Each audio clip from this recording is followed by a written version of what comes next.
大丈夫？悲しい思いをさせてしまい、今回の念しかございません。すごいね。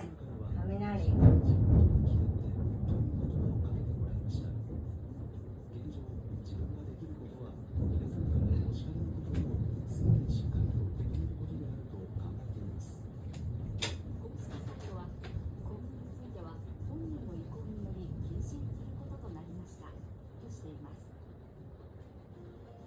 先ほど午後6時前に羽田空港に到着したフェンシングの日本代表チームの